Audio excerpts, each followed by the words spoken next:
ممكن اتكلم فيه محدش بقى يوقفني. الامل من زمان كل ما بنشوف الامل في الرؤية يقول لك رزق، يوه انت كان عندك كام املة في الحلم؟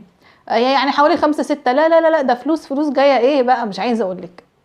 بعدين بقى لما ربنا فتح على الانسان كده وفهم يعني ازاي حشرة بتنمو في الشعر تتغذى على دم الانسان في فروة الشعر، دمه يعني بتتغذى على فلوس وعلى افكار وعلى حيرة وعلى حاجات كتير تكون فرج ورزق.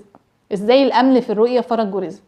بالعكس، الامل في الرؤية من الرموز اللي عكس الناس المنتشرة خالص. هو لا فرج، يعني طبعا ربنا يبشركم بكل خير، بس الشخص لما يشوف الرؤية دي محتاج يفهمها.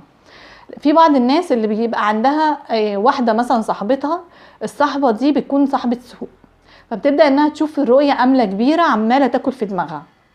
الاملة هنا بتكون